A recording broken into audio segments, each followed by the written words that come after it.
All right, gentlemen, are you ready to not let the now destroy the forever? Yep. Go back to the club. Go back to the club. Entitles me. Yes. Entitles me. Yes. It's just gonna be 15 minutes of you quoting the movie. That was I was texting my friend Seamus yesterday about Megalopolis, and it was literally just us like Just quoting the movie at each other. All right.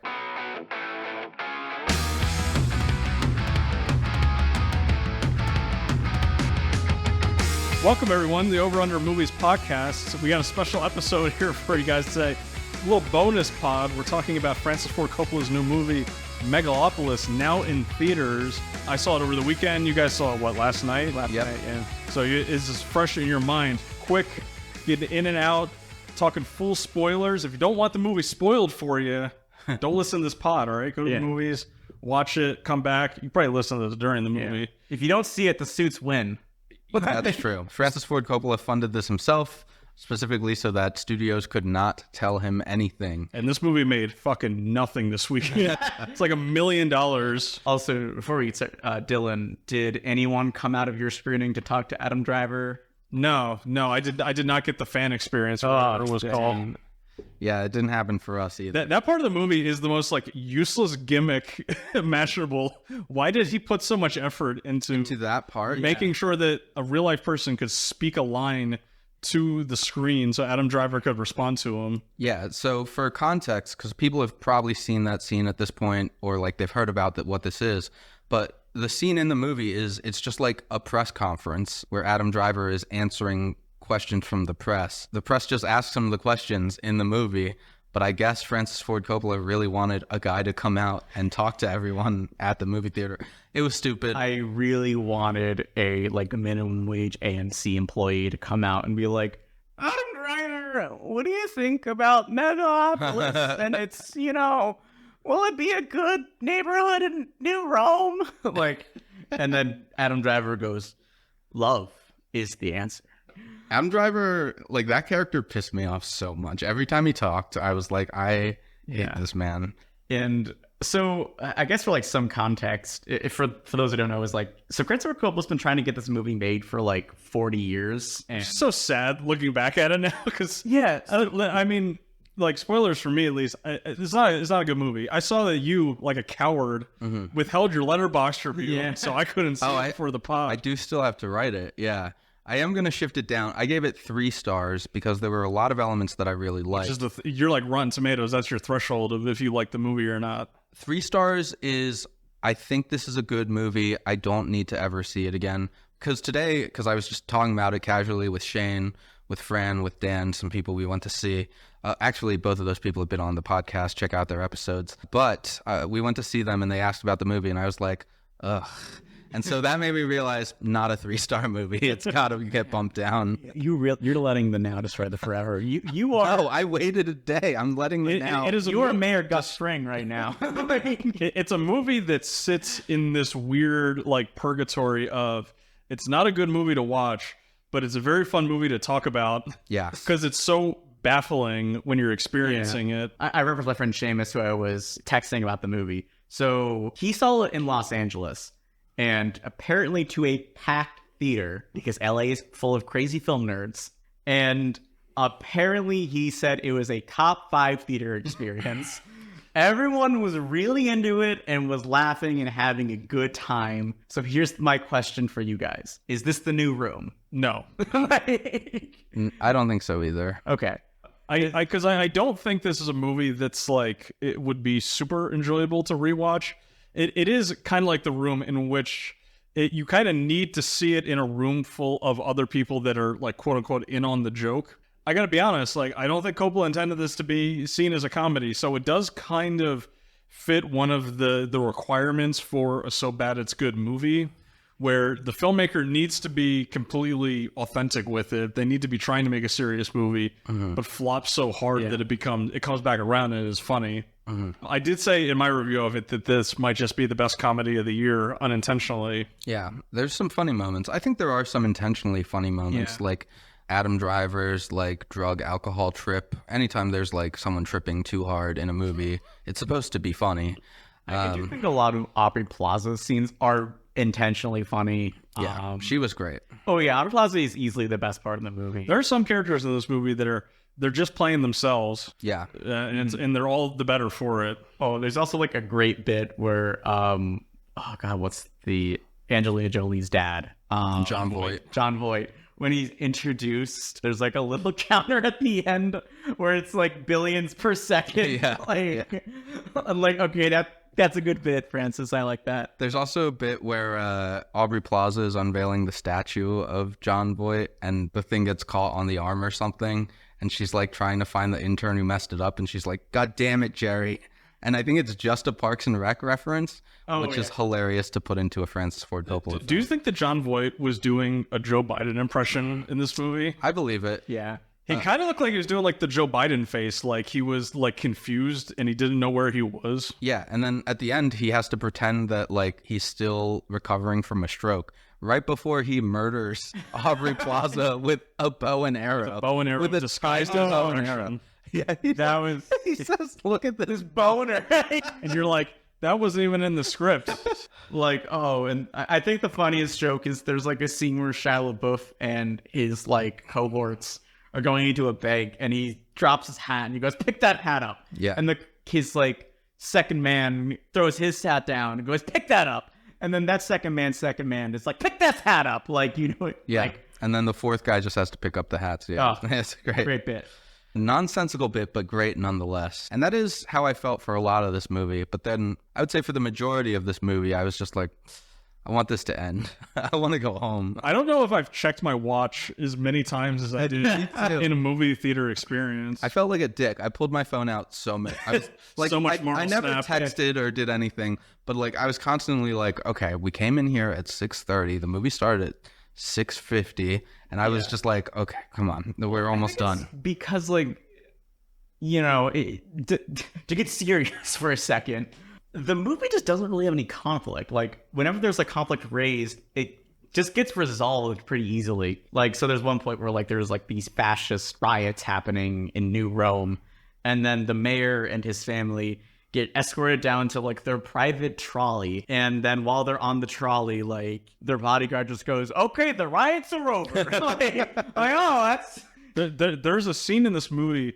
where a Russian satellite falls to Earth and causes a mass casualty event, yeah. and then it's just like not heard again the rest of the movie. There's also like Adam Driver's character has like a sex scandal, but that turns out to be fake. Again, Yeah, it was a deep fake. Yeah, it just gets resolved. They're just like, he's going to jail. I thought like the rest of the movie was going to be Adam Driver in jail. No, he's out of jail. The next scene, he's out of jail. Oh, and Adam Driver also gets shot. like He gets shot in the face. Sam. Oh, that's a good name. Yeah. Straight to the point. Sam. I like that name, Sam. That was the most obvious, unlike in the Joker. Yeah, I knew it was coming. Like, you knew that gunshot was coming that entire time because they were just, it was the only time in the movie they were holding on a shot.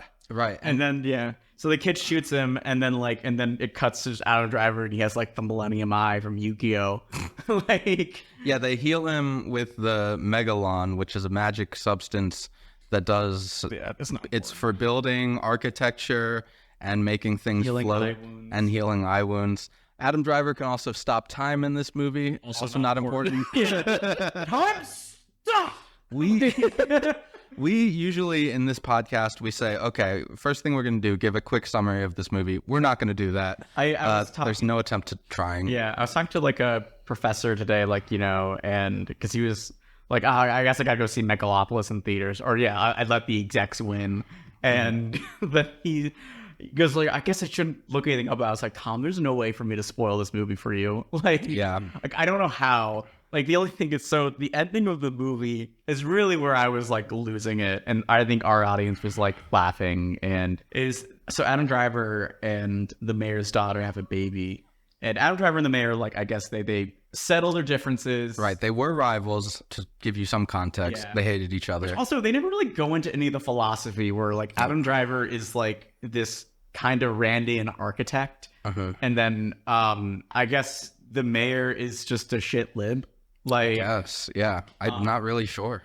Yeah, like his whole thing, like they just say it's like, you're bad, Yeah, it's not important. mayor, because you want people in the welfare state. Like it's never explained. But anyway, they sell the differences, and then they put like they go like, we need to make a better future for her, and they put the baby on a magic carpet. I was losing my mind because I thought the baby was gonna fly away. But then it cuts to them saying the Pledge of Allegiance, but it's I pledge allegiance to humanity, and Yeah. then I think Lawrence Fishburne quotes Shakespeare again. Like That's it. That's the movie, That's the baby. movie, Yeah, weird movie. Can I read some of my favorite tweets? Yeah. There are some incredible tweets of people talking about this movie. Yeah. When it comes to the end of the movie, someone said the end of the movie is Adam Driver. We need to build Megalopolis so things will be good instead of bad. Giancarlo Esposito. No way, Buster. Here in Bad City, things are bad. We like them that way. Adam Driver, quote, healed the world. Marcus Aurelius. Esposito, I love you, Adam Driver. That's how the movie ends. do you think Carlos Esposito Mayer is better than Eric Adams? Like, do you think he could fix? Do you think he could come up with Trash Can as well as Eric Adams could have? Or does Eric Adams have his own Adam Driver in his life, being like, no, we need the special metal to make the trash cans? Yeah, and Eric Adams is like, no, I need to fly on Turkish Airlines. Another one of my favorite tweets is sorry for tweeting about it again, but I can't stop thinking about it. Something I haven't seen anyone mention about Megalopolis is that every single conflict that gets introduced in the entire movie is resolved within 5 minutes and then never mentioned again.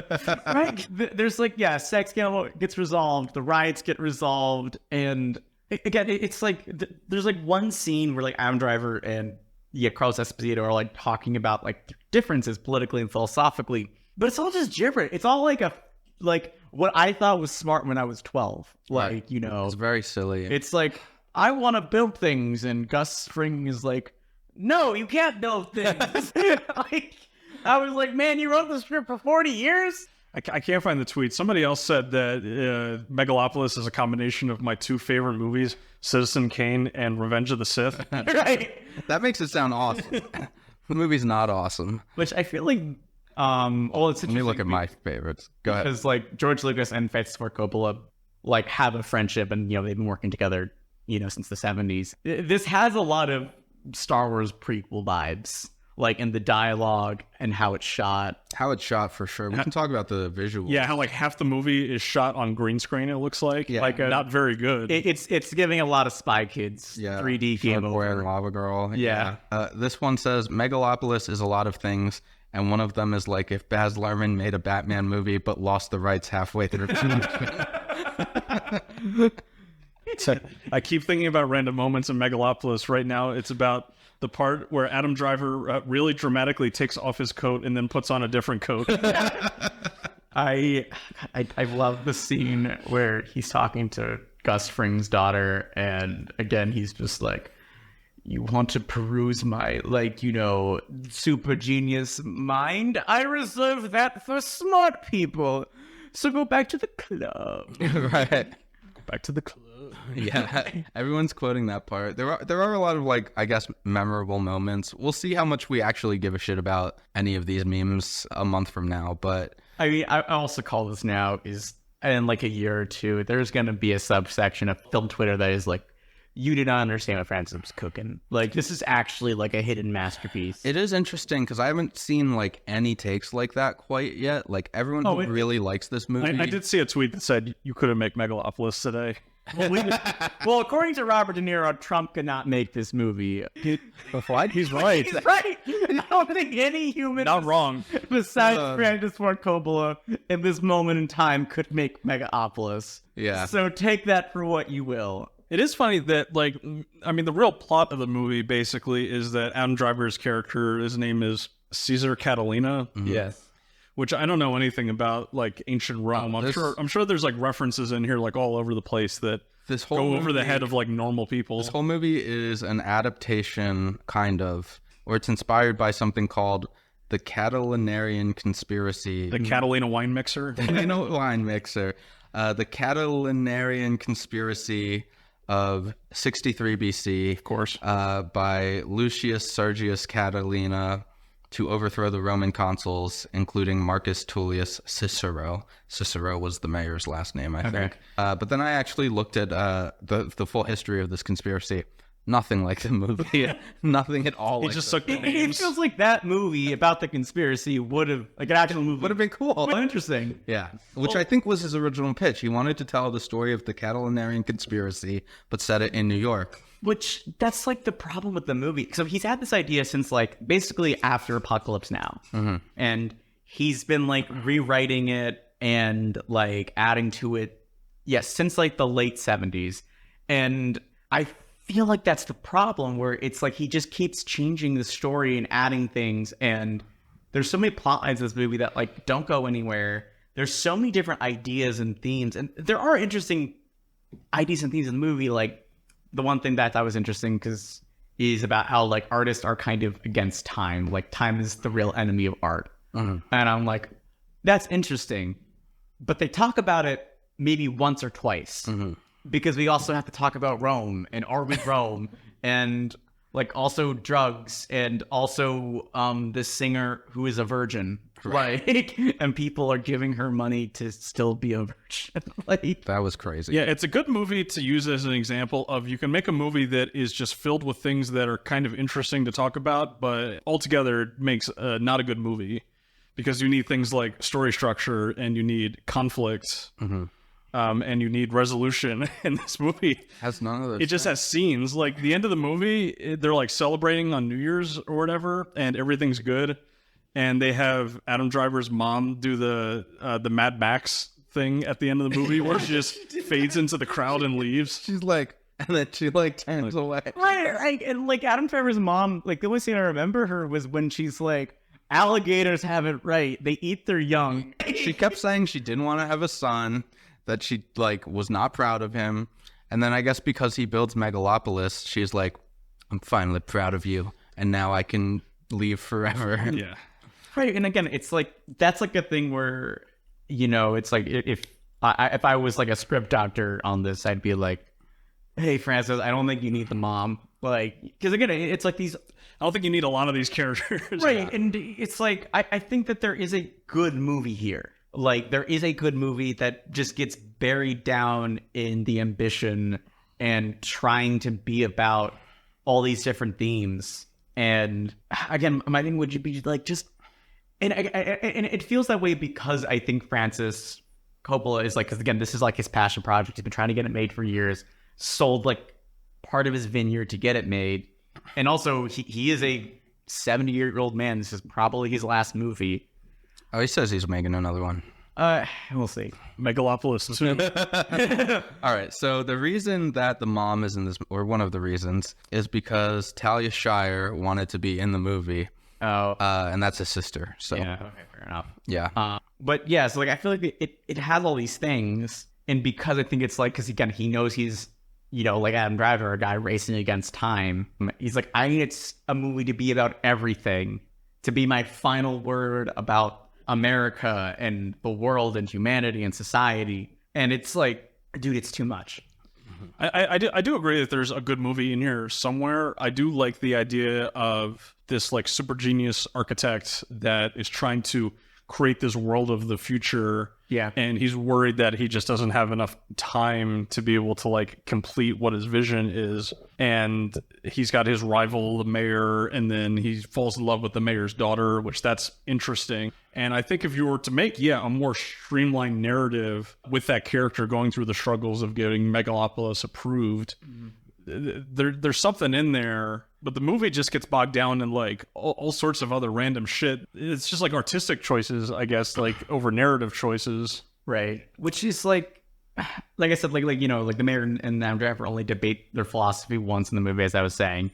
Also, Adam Driver is never like creating. Like I think there's like one scene where he's actually sitting down and is like creating and like designing, you know, the buildings. The rest of the scene, he's just kind of a sad boy. He's just like, oh, the mayor won't let me make buildings. Like, Yeah, you don't see him go through enough like actual problems. yeah. And you also never get to see like any sort of weird like dark ambition side of him. Right. He's like the perfect character. He's like no, I just like really want to help people and make this perfect world for everybody. And that's it. And like, again, it's like, I think there's an interesting movie where it is like this overly ambitious architect, because like they do like one scene where like I guess Adam Driver, you know, is building the Sixers stadium next to Chinatown, and then they say like, yeah, the residents are getting kicked out for the Sixers stadium, and Shia LaBeouf is like, we need to rally them and like also be Nazis, I guess. Yeah, Right. And I was like, oh, that could be interesting. Where like maybe Carlos Esposito's character has a point where like we can't just, you know, like in order to build a better future, we also have to make sure we're taking care of like the lower class and working class people. Like, you know, maybe we should bring that up, but like it never gets brought up. Like, you know, Adam Driver's character, like, they reference one bad thing he's doing, but it's just made to make Shia LaBeouf like a bad person. And then by the end of the movie, like literally at the end of the movie, it's just Adam Driver getting a press conference being like, Megalopolis is open now and it's perfect. And everyone is like, yeah. Everybody's like, yeah, this is pretty sweet. Yeah. I cannot tell if like Sixer Stadium's going to be great. yeah, if the good guys win at the end or what. Like, I think Coppola is saying, like, yeah, sometimes you need to make compromises, but if you're an enlightened, smart person and you can achieve your vision, then that's going to save America. Right. And it's okay. And it's just not particularly interesting. Any other movie with this type of main character would have him be the type of person that overly focuses on his work and his ambitions at the cost of personal relationships. Yeah. But it's possible that, like, Francis Ford Coppola was able to have it all, just like Adam Driver's character. It is funny, yeah. You can obviously see the connection between Adam Driver's character and Coppola, and this just being like an avatar for him, and him thinking like, well, I'm just perfect. Yes. Yeah. I made the conflict. Godfather, dude. Yeah. I made the fucking Godfather. I don't make mistakes. Right. You made a mistake by not liking Megalopolis. Yeah. Anyway, big Coppola family reunion in this cast. Talia Shire is in it. I think Sofia Coppola's daughter is in it as like a cameo. The one who like rented a helicopter so she could visit grounding. She could visit her camp friend. No, she got grounded for chartering a helicopter. Right. Yeah. I think she's in this. I think, Jason Schwartzman is in it. He's a Coppola. So, Where's Nick Cage? I also believe Nick Cage should have been. No offense, Adam Driver. He should have been with Caesar. the main guy, Yeah, he would have killed it. I believe they fired the art director and they fired like an art director and replaced it with like, I don't know, Roman Coppola or something. A lot of the crew was Coppola's as well, and a lot of the Coppolas there were replacing people that Francis Ford Coppola fired from this movie. I'd read that Oscar Isaac and Zendaya were going to be in this attached. movie at one Yeah. point. That was pre-COVID. Was she supposed to be WoW Platinum? I don't know. I would imagine she would be. I'm assuming she was in Natalie Emanuel's role. Yeah, I think so too. Yeah, a lot of people attached throughout the years. Uma Thurman was going to be WoW Platinum like 20 years De Niro ago. was supposed to be, Caesar. Again, there's that part of me that's like, what would this movie have looked like? So, one interesting thing about Francis is that like, so after, because he's had a very interesting career where like he starts out in the new Hollywood wave, where things are very dark and gritty. So he makes The Godfather, The Conversation, Apocalypse Now. And then after that, he, with his own money, like makes a studio that was going to make everything in-house. And like, so he was going to like bypass the studio system. And he makes a movie called One from the Heart, which is like a tribute to like the old Hollywood musicals that he grew up with. And One from the Heart bombs like terribly, and like the studio ends up going under. Then Francis Ford Coppola spends like the next half of his career basically just doing work for hire roles to make up for the debt that he caused by One from the Heart and that studio. But if One from the Heart was a success and that studio kept going to make movies, his next movie was gonna be Megalopolis. And so I'm wondering, what would that movie have been in the 80s? Where like he was able to have Robert De Niro, Uma Thurman, and like shoot everything like in-house practically. You don't have like the Spy Kids. Yeah, it's weird because you look at The Godfather, and The Godfather's shot entirely on practical sets. It's a movie that was made for not a lot of money, And then you look at this, and it's a lot of CGI. Right. Yeah. And it's so interesting because it's like, because Scorsese and Spielberg are peers of Francis Ford Coppola, and again, they're both from the new Hollywood movement, and both recently have had like their big kind of, I would say, magnum opus movies. Steven Spielberg, The Fabelmans, Martin Scorsese with Killers of the Flower Moon, and both those movies are, in my opinion, some of their best work. Like, I think The Fabelmans is Spielberg's best. Killers of the Flower Moon, I think, is like top 3 Scorsese. And so I think the hope was also that Francis Ford Coppola, like, this was also going to be like his Rosetta Stone movie, The Final Word. And it is just like, and in some ways it is. Yeah, Coppola is such a weird director that his Mount Rushmore of films are the 4 films he did in the 70s. Right. Yeah. And that's it. I mean, people like Bram Stoker's Dracula. Like, shaking your head now. Yeah, again, that's what's so interesting about him, is that like in the 70s, he's like batting 1,000. He does like The Godfather Part 2, The Conversation. He wins the Palme d'Or twice. Like, so, like, and he makes The Conversation and The Godfather Part 2 in the same year. Yeah. Like, when I saw The Conversation in theaters last year, and yeah, the guy coming out is like, okay, here's Francis Ford Coppola's second best movie of like, like 1978, and The Conversation is a freaking great movie. Like, and again, it's like, and then he just was also like, yeah, here's Godfather Part 2, like a movie that's even better than The Godfather 1, which is already a great movie, and people consider it the greatest movie of all time. And then he made Apocalypse Now, which also wins the Palme d'Or, like, and is also considered maybe one of the greatest movies of all time. Like, yeah, it's such an indication of how hard it is to make movies, like how much goes into creating one film. The fact that straight up one of the greatest living directors has had trouble replicating his success from 40, 50 years ago, with, basically, I don't want to say like a blank check, but like he's got the money to make movies, like whatever movie he wants to make right now. And he's self-financing it, so he can't even have the excuse of like, the studio made me do this. yeah, This is 100% him. This movie is exactly the movie he wanted to make. Yep. And people are thinking it might be the next The Room. That's a tough look. Yeah. I think he'll be okay, though. I think he'll land on his feet. again, he'll be fine. He's still got half a vineyard. Yeah. Like, Maybe he'll do another Dracula movie. So one thing he did to save some money on this was he bought a motel and turned that into one of the working lots of the film and the place that the entire cast and crew was staying at. And I guess that created tax breaks within the state that he was in. So they gave him like $17 million in tax breaks because of that.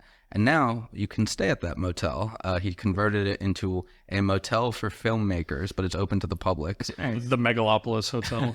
It's called something like that. I don't know. what if we kissed in the Megalopolis Hotel? Oh, that's where you should have your wedding. The Megalopolis Motel. No, I'll pitch it to my girlfriend. Yeah. Where are we staying at this weekend? If I tell you, then it'll ruin the surprise. Baby, do you really want to destroy the Forever Lady by not going to the motel? But the motel has like a movie theater, obviously, where you can get private screenings, but it also has like editing suites, so you can like work there while you're staying. It also has chariot races. Yeah. You get to dress up in togas. It'll be fun. I've seen a lot of movies where people dress up in togas this year, and it's like, wow, I've never done that. Well, yeah, we still got Gladiator 2. Oh my god, big year for togas. Yeah. Should we wear togas when we review Gladiator 2? Yeah, we'll just put like bed sheets on. So it's not a very complicated costume. Okay, fine. I won't spend thousands of dollars on period accurate togas. I mean, I think Gladiator 2 is going to roll. I think it's going to rule. Oh yeah. Ridley Scott still kicking. Yeah. What's the last thing he did? What's the last? Oh, he did Napoleon. I'm a Napoleon Defender. I like that movie. Okay, interesting. I didn't see it. You didn't see it? No, he did The Last Duel. Also, Yeah. Oh, did you like seen that? I also love Last Man. I think he's 2 for 2. Have you seen The Counselor? That's the one without Kevin Spacey. No. The Counselor was with you're thinking of a different movie. The one where Christopher Plummer replaces Kevin Spacey. But no, The Counselor was with Michael Fassbender, and and Brad Pitt's also in it. It's awful. It's a terrible film. No, I didn't see it. It came out in like 2011 or 2012. I also did not see House of Gucci. Starring Adam Driver. I heard that was boring. So do we recommend people see Megalopolis in theaters at least? I think if you're going to watch it, you should see it in theaters, yeah. It's an experience. Unfortunately, there weren't a lot of people at the theater when I saw it. I was surprised that there was like 10 or more people in our screen. Yeah, I think it's like, again, if you're going to see it in theaters. And the one thing I will say about, Megalopolis is I can't think of another movie like it. Yeah, absolutely. And so if you want something that's unique, check it out. But it's a bit of a palate cleanser. It just... Yeah. I'm excited to see a different movie after this. Refreshes everything. Again, I can't guarantee that you're going to like it, but... Okay, so we don't need to say overrated, underrated, but better or worse than Joker? It's better than Joker. I had more fun with this movie. My problem with the Joker is that like it takes itself so seriously. Yeah. And is also very derivative of better movies. Whereas this, again, it's like I can't think of another movie like it. And there's a character named Val Platinum, who says Joker doesn't have nearly as much Aubrey Plaza nudity. Yeah, so. Right. Yeah, and Val Platinum says a line that's, "You're so anal. It's a good thing I'm so oral." And also it has a baby on a carpet at the end. Right. Yeah, better than Joker. Yeah, I would agree that this is a more enjoyable watch than Joker, although both of those movies... The reason I ask is because we either released our Joker episode a couple days ago or we're releasing our Joker episode in a couple of days. Yeah, we're not recording it at the same time. We're professionals. Ignore the fact that we're wearing the same clothes. But yeah, I cut that. that's it, right? There's nothing else to say about this movie. Yeah. Go back to the club. Thanks for watching. All right.